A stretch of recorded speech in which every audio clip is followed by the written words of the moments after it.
Hi friends, బాగున్నారా? మేమైతే మా పొలం చూద్దామని పొలం దగ్గరకైతే వెళ్తున్నాము చూడండి. మేము వెళ్తుంటే మా పాప కూడా, అంటే మా కోడలి పిల్ల కూడా వస్తుంది మాతో పాటు. మేము వచ్చేసరికి మా పొలానికైతే గోదావరి వరద నీరైతే చేరుకుంది చూడండి. పంట పొలాలైతే ఇలా మునిగిపోయాయి. మొత్తం మునిగిపోయాయి. ఇవైతే పంట వేశారు, వరి పంట. అవైతే ఇలా ముంపునకు గురయ్యాయి. ప్రతి సంవత్సరం మాకు ఇలానే ఆగస్టులో గోదావరి వచ్చి ఇలా పంట పొలాలు అయితే మునిగిపోతాయి. ఈ సంవత్సరం రాదనుకొని ముందే వరి నాటేసేసరికి వరద వచ్చి ముంచేసింది చూడండి. ఇక్కడైతే చేపలు పడుతున్నారు కొంతమంది వల వేసుకొని చూడండి. ఈ వరద కారణంగా అనేక మంది చిన్న చిన్న రైతులు అయితే చాలా నష్టపోతారు.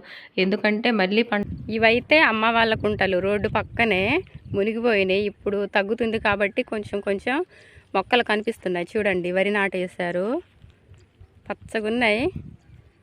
కుళ్ళిపోతాయేమో అనుకుంటున్నా. ఒకరోజే పట్టింది కాబట్టి కుళ్ళకపోవచ్చు. మంచిగుంటే పర్వాలా, మందు పెట్టలేదు కాబట్టి మంచిగా ఉండొచ్చు అనుకుంటున్నా.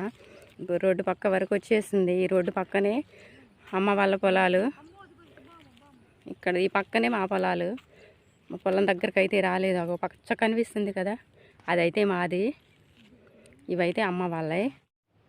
వరద ఇంత దగ్గరికి వచ్చింది కాబట్టి అందరూ చూడ్డానికి అయితే వస్తారు. చిన్న పిల్లలు, పెద్దవాళ్ళు, ముసలివాళ్ళు అందరైతే ఇలా చూసి వస్తూ ఉంటారు. పంట పొలాలు నాశనం అయిపోతున్నాయి కాబట్టి కొంచెం బాధగా ఉంటుంది.